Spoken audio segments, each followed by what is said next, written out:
In this video, I'm going to be interacting with a video that was created by Chris of 5 Point Baptist on the matter of determinism versus fatalism.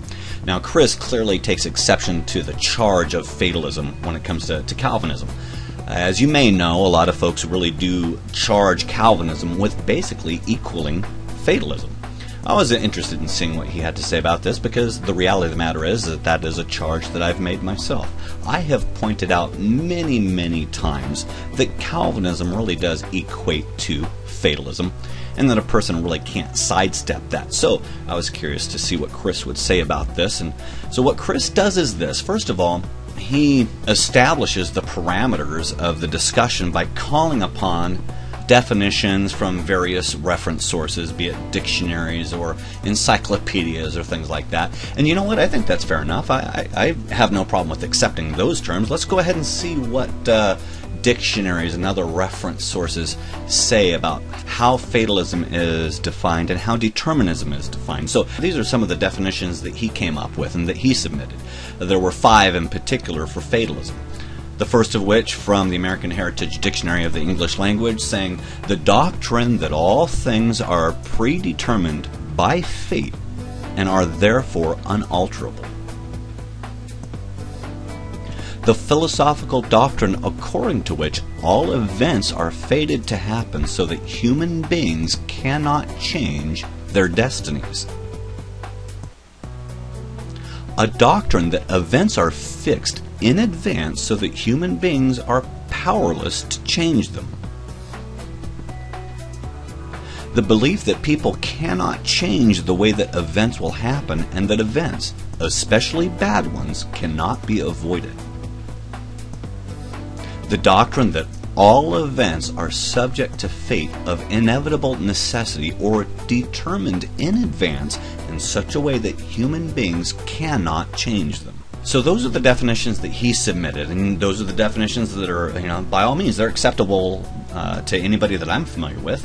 That clearly is fatalism. Now, commenting on these definitions, Chris says a number of things, and any of the quotes that I bring up from Chris, I'm going to have at the bottom left of the screen the timestamp of when in his presentation he said this. So if you have curiosity as to whether or not those quotes are in context, you can revisit his video and see that it is indeed the case. So what he says about this, interacting with this, is this. He says, what we've seen is that fate or fatalism is concerned with events and doesn't so much concern itself with the will of man.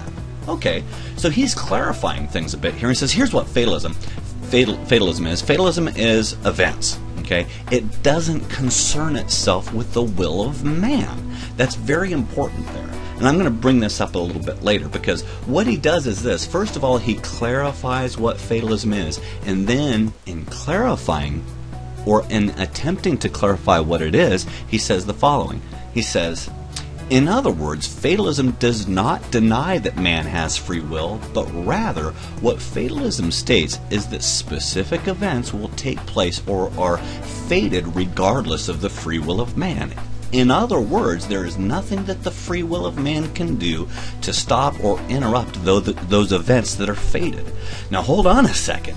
I'm going to take exception to this, and here's why I'm going to take exception to this. First of all, Chris submits those definitions as a parameters, as a framework of what fatalism is. Then what he does in this statement, he tries to redefine it altogether. How does he try to do this? By using terms like "in other words." He's redefining it. He says, in other words, fatalism doesn't deny that man has free will. You know what? You're right. It doesn't deny that man has free will, because you just said it doesn't concern itself with the free will of man. You can't "in other words" there and then insert the free will. What it does or doesn't say about free will, because you yourself said it doesn't concern itself with the free will of man. And here's another one, another "in other words." The "in other words" is a huge thing, and it's something that if he succeeds here, if he succeeds in redefining it or resetting, okay, the parameters, then he can go on and build on that all kinds of falsities. This other word, in other words, there is nothing that the free will of man can do to stop or interrupt those events that are fated. There's nothing that there's nothing in those definitions that he submitted that says that the free will of man can do nothing or stop anything. Listen, he said it himself. What we've seen is that fate or fatalism is concerned with events and doesn't so much concern itself with the will of man. He said it himself.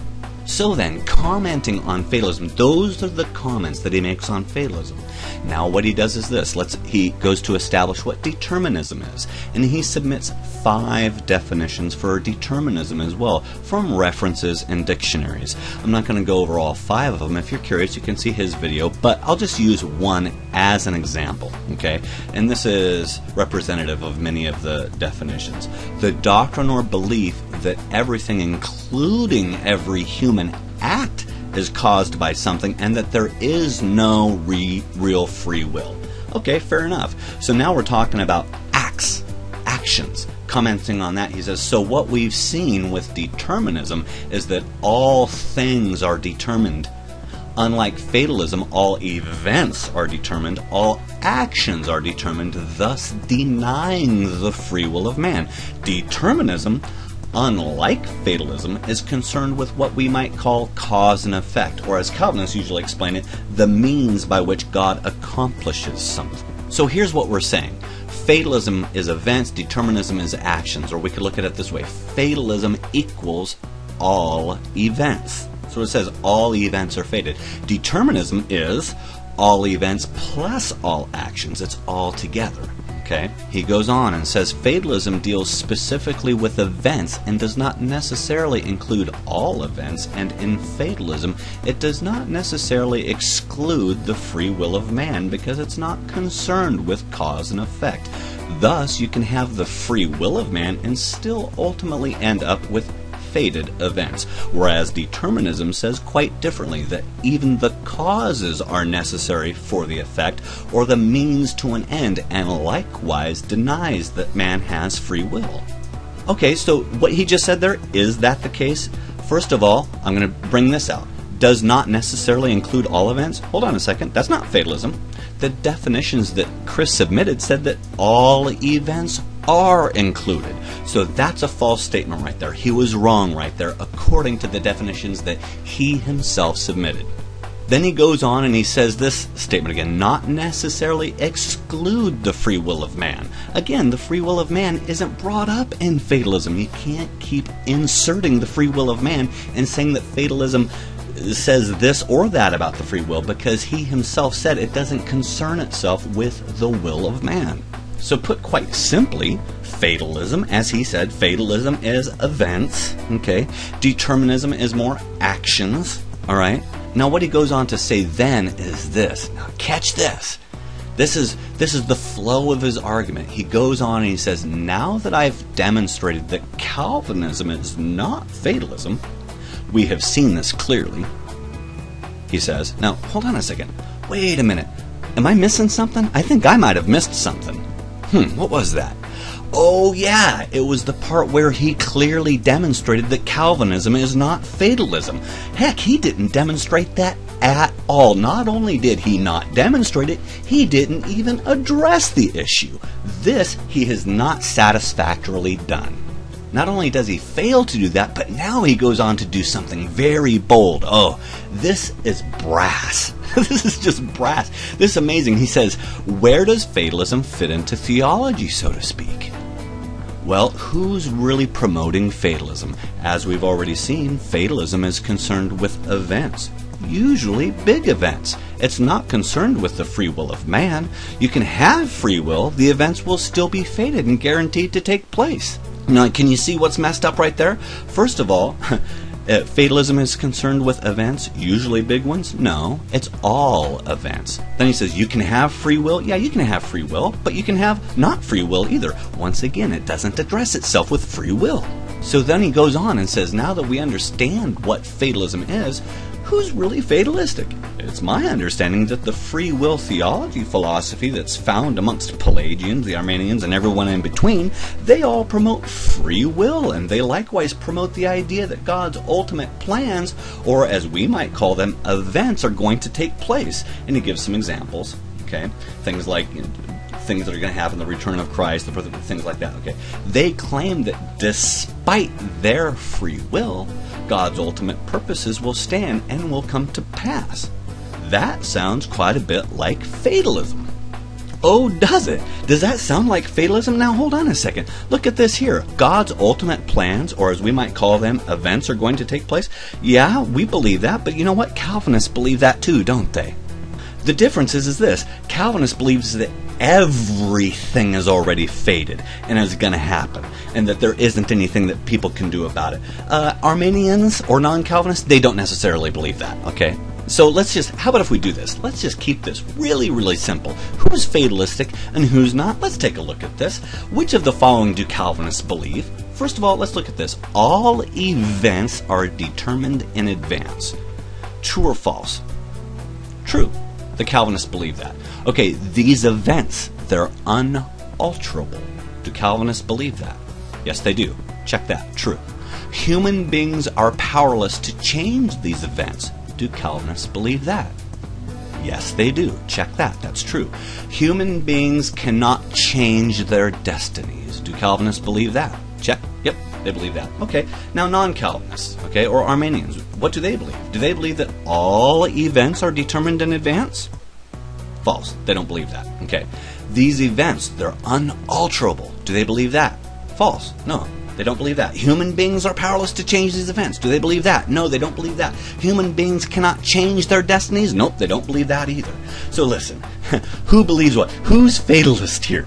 These points right here are points that are taken straight from the definitions that Chris himself submitted as a parameter of what fatalism is. So in bringing his presentation to a close, he says, so what we've demonstrated in this video is that not only is Calvinism not fatalism, did he demonstrate that in his video? No. That was a fail. It was a big-time fail. And he goes on, but we've also demonstrated that it's those who promote the free will theology or philosophy that are actually the ones who are fatalistic. Oh, really? Did he demonstrate that? Nope, that's an epic fail. He failed utterly. It was an utter failure, the whole video. But if you were to be so bold as to disagree with Chris and say that Calvinism is fatalism, he says this: if they continue to promote this, this makes them a false witness. Now, we all know what Proverbs 1:19 says about a false witness. God hates them. So let's see, after this video gets spread around a little bit, if they continue to make those false claims, thus incurring the hatred of God upon themselves. Oh, isn't that weighty? Heaven forbid anybody disagree with Chris, because if you disagree with Chris, you're going to incur the hatred of God upon yourself. Okay? And then in part 2, he goes on in a similar vein. He says, unfortunately, people without the Spirit of God find it more advantageous to spread lies about their opponents rather than to deal honestly with what they believe and to simply accept correction when found to be in error. Is that what that is? Is that correction? That video you gave, is that correction? Is that to point out that we're in error? It looks to me like he's pointed out that he's in error there. His video establishes that they are fatalists.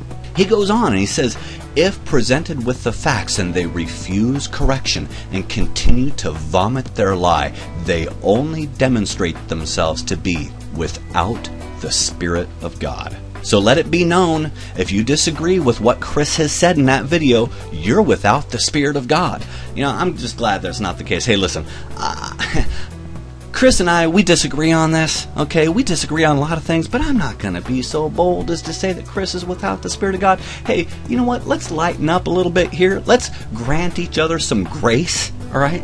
And the liberty to believe differently. If you don't think Calvinism is fatalism, that's fine. You know what? I think it is, and I think it's a fair charge. But if we're going to disagree on that matter, let's not make this a matter of a person being hated by God or not having the Spirit of God. I think that we can elevate ourselves. We can rise above that kind of discourse, or at least I would certainly hope we could. Well, that's my examination of Chris's position. God bless you and have a great day.